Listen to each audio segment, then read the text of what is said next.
So, ladies and gentlemen, this is as far as I've been able to push this shit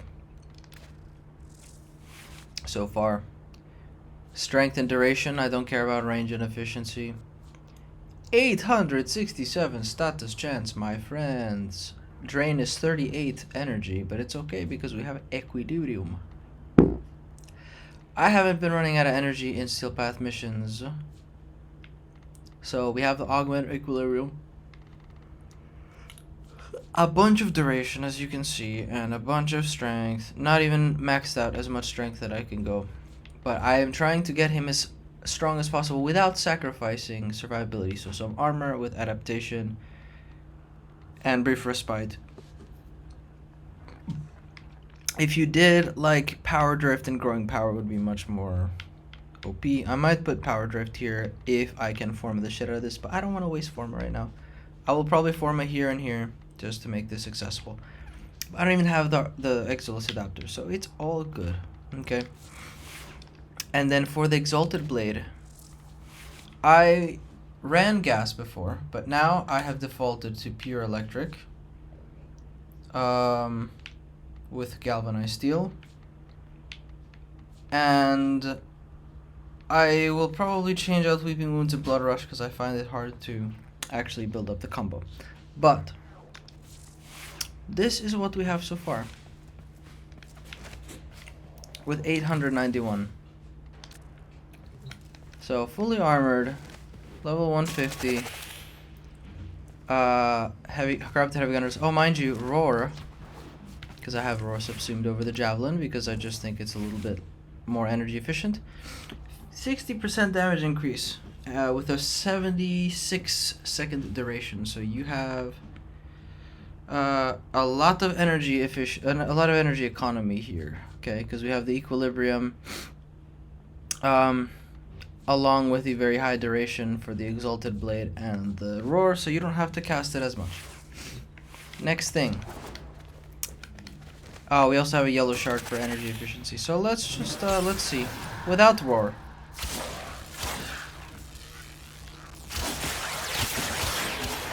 Wow.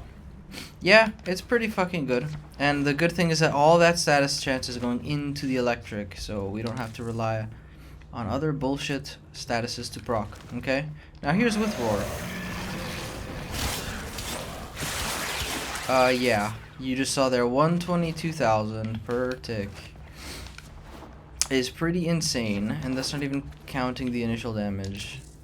And that's not even counting the damage that you would get from Blood Rush and Weeping Wounds, because again, shit dies so fast that I just cannot realistically see a use for the combo count things, but then I have to find replacements for them that would actually be good. Condition Overload isn't very smart because I don't have a good primer. Sentinel, and also because since we're just running one element, it's just not smart to run Condition Overload. You're not getting that much of a damage increase. So yeah, it's doing really good. Next thing is the gas one. The gas one is still pretty good. This one is electric gas. It is still doing pretty okay, if I do say so myself. So with roar, by the way, roar was still going after I did all that ramp. Oh man, yeah, the gas one is still insane. It's doing a shit ton of damage. But the thing is, if I'm gonna run gas, I definitely need to not run. Actually, if I'm not mistaken, these don't even run the combo count. So I might still go with the gas, honestly. But we also have the blast one, which has life strike. I might change out the life strike for something else, like maybe, oh, I don't know. Oops. Yeah, the polarities are all fucked up for the blast one for some reason. So what will I run? I really want to run maybe Condition Overload here and then Prime Pressure. No, I can't even do that. Holy shite in VR.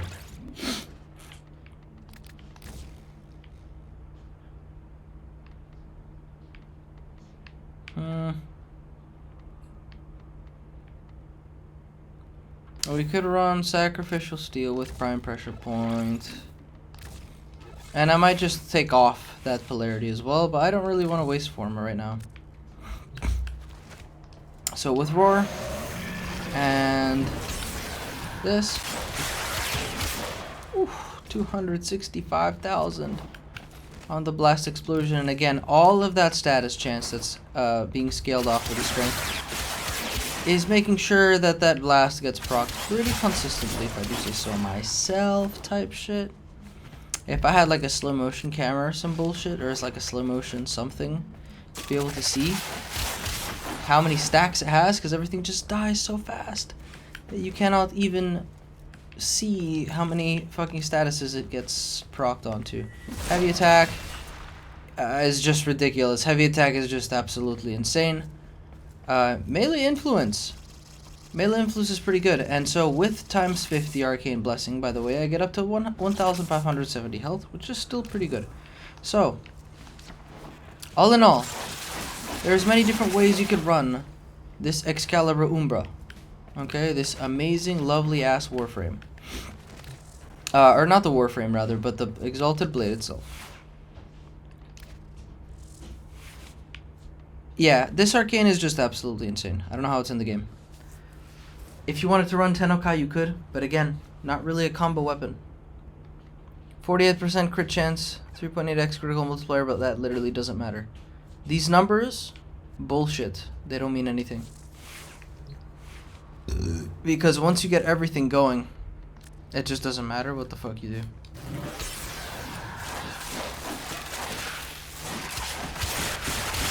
Right? Once you get everything going, it's like, oh, well, you know. The rest of the map does not live. But I find with the blast one, yeah, it's a little bit, sometimes it's a little bit inconsistent.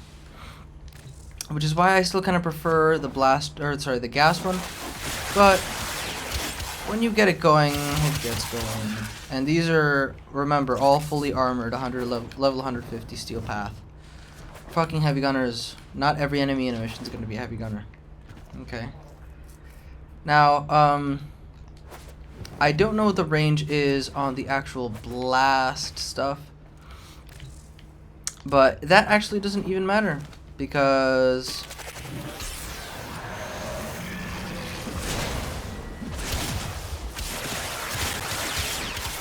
melee influence just spreads the blast, but the one downside to the blast is that it's inconsistent. You get the most damage, but it is inconsistent.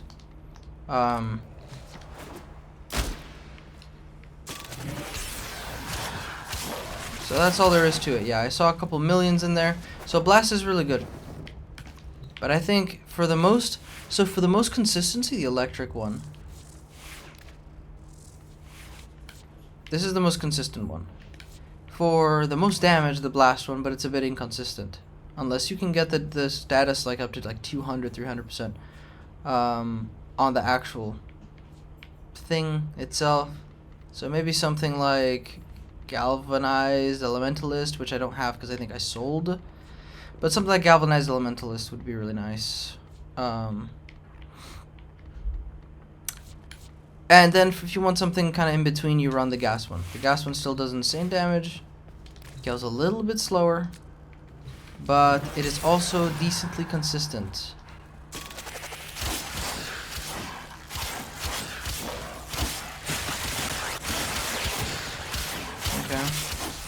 So yeah, struggles to kill a little bit more than the blast one for sure.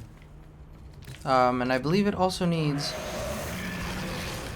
some help. Right, Roar helps it a lot. And just keep in mind with this, since you're running very low efficiency, right, fucking 45% efficiency, you're going to be spending 116 energy on your Roar. Now, if you go long enough without Roar, of course, Zenrik gives you a free cast of any ability. And since you're not really casting that shit all that much, like, I don't find myself using Slash Dash all that much, honestly. Mainly just if I need invulnerability for like a split second. Just for my health to regen or something like that. Howl Howl is okay sometimes, but again, I really don't see myself using it that much. Howl does consume a lot of energy. Like, oops. Around like 60 something energy, I think it is. Can't do the math right now.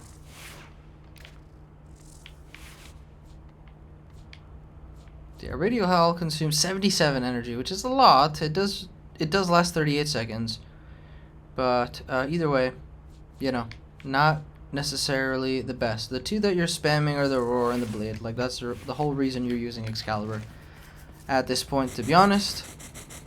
Not to say that his other abilities are bad, they are just, in this context, not very useful. Right?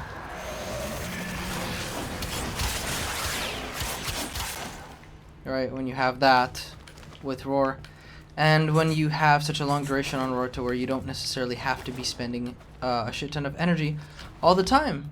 Because with such a low efficiency build, you really do not want a sort of more caster frame type of gameplay. You really want a one and done, you know, turn one ability on, kill shit, and that's all there is to it. Now, this Excalibur is also pretty survivable. I very, very, very rarely die in Steel Path with this build. Even though there's not much going on for survivability, all it really is 4 health regen shards. And I know that's like, okay, well that's not that much. That's still very, very slow recharge. But we're also pairing that with Arcane Reaper. So we're getting 24 health regen per second. And plus 20, that's almost 50, like 44 health regen per second. Pretty sizable, you know. It's not the fastest thing in the world, but it helps, especially when you take into account adaptation and armor, to where the damage you're taking isn't going to be that much. So you're not going to have to regenerate like 300 health at once. It's usually like 50 to 100 health that you have to regen. And even if you do take 100, 200, 300 health, since you're getting almost 50 health regen a second, it's going to take, what, like 6-7 seconds to rebuild all that. And then, of course, you have Arcane Blessing, just to have a very large health pool. However, you don't necessarily need to run Arcane Blessing. You honestly should just run, where is it? Molt. Hello, Molt something. The one that gives you strength. Molt Augmented, I want to say it's called. Molt Augmented, here we go. 0.24 ability strength stacks up to 250%. I believe that's a 60% strength increase, and that will just add on to the status chance to this of this. I think Arcane Reaper for this specific build, if you're trying to do health tanking like me with armor and adaptation, is kind of necessary. Along with these shards, just for safety. I could be wrong. There could be a better way to do health tanking on him, but I just think that this is a very comfortable way to run him. And then this shard right here is, yeah, effectiveness on energy orbs, just to help with that energy problem, right? And so, Equilibrium is doing a lot of heavy lifting, of course. And then that yellow shard is just helping it that much more. So I am pretty happy with where it's at. I've done several like 1 hour survivals on Void. And I've fared pretty well. I have, like I said, the only thing I really died to consistently was Violence, the Acolyte. Because that Violence deactivates all your abilities, and I don't have a high enough damage weapon to be able to deal with that. So I would really recommend, with this Excalibur build, to also have, in conjunction with it, a high-ass single target damage weapon, like something like Epitaph Prime. And yeah, I need to forma the shit out of this guy. I'll probably put one there. I've done, what, 2 already? So I just need to put one more on the Prime Target Cracker, and this should be fine. This should be okay. And then, of course, a shit ton of endo. So let's see. 30, 30, 30. 90 plus 40. That's about 130,000-ish endo for this, and then this will be doing like, you know, over 1 million damage per charged shot, which will be more than enough to one-shot pretty much anything you'll encounter. It won't one-shot acolytes, I don't think, but although maybe with Roar you'll get, you know, somewhat close, you know, 2 or 3 shots or something like that. Just to help deal with stuff like violence or like really high health enemies, or if I was to take this into like infested stuff, or sorry, tech rot missions, to do some heavy damage on like the Baobaos and stuff like that. But other than that, man, that's it. This warframe is fucking insane. They made him a lot better to the point where you don't have to invest as much in his kit towards strength to make your Exalted Blade better. Now just the mods and the arcane are enough. Of course you do need the strength to actually make that stuff work in practice. Where you still need high strength and high duration to actually make it usable. But, you know, combined with Roar and just this sort of middle of the road strength value, you will be okay. You will one-shot, maybe not one-shot, but you will consistently kill most things that you will encounter during your time playing this game. You know, so no problems there, you know, it is what it is. And then if you have any specific problems that you come across with this build, because maybe you're doing different activities as me, or maybe you are able to manage certain things better than me that I have to leave to my build to manage for me, then, you know, you can of course change and tweak the build to your own liking and to your own tastes and sort of application, if that makes sense. But that has been it. You know, I've shown everything I've needed to show. You know, if you want a health tank with him, this works. It's probably not the most optimal thing in the world, but it does work. And again, Excalibur Umbra isn't one of these frames that I would take into every endgame activity ever. I think there's other better suited frames for certain endgame activities. Like, I'm not sure how well it would do in like Elite Deep Archimedia or Elite Temporal Archimedia, just as an example. He does fine in Etracells. There's enough enemy density to where he is, his crowd control and his very high area damage is valuable. And, you know, maybe paired with certain weapons, he can fill the roles of the rest of the stuff. Like, for example, he lacks in single target damage, so you can just run a weapon with extremely high single target damage.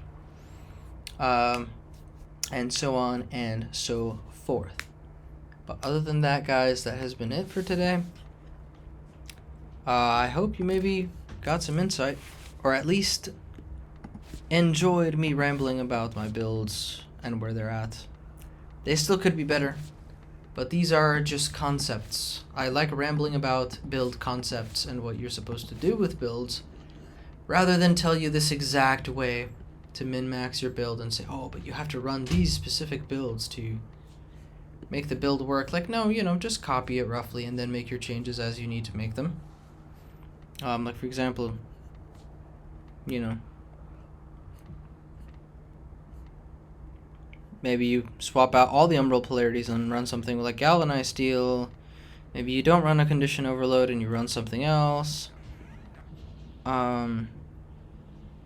But the necessary things are, you know, melee influence, at least some elements, and some stuff to buff the damage of the actual status effects, because that's where this Exalted Blade really shines. It is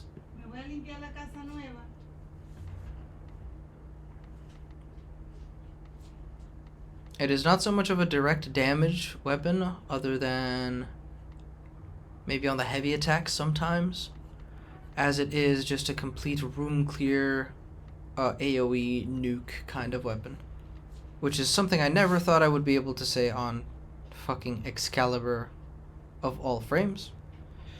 But yeah, Excalibur Umbra is rising up. And then the other thing is, you know, this doesn't have to be on Umbra. If you just have an Excalibur, you can do it on Excalibur as well.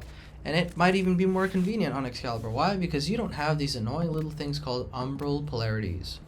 So you are not locked into the pretense, or the preconception or whatever, that you have to run something like Sacrificial Steel to get the most out of it. That's not the case anymore.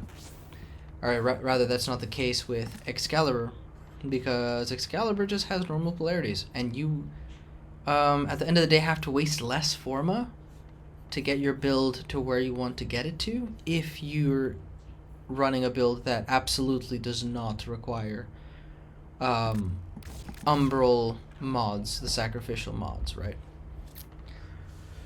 So I think I've rambled enough for now. I've gotten my point across. Excalibur is fucking insane right now. Whether you want to build an Umbra or an Excalibur, a standard Excalibur. I honestly only got this Excalibur for Mastery, so I don't even think he's upgraded. Yeah, no, he's not even upgraded with a potato.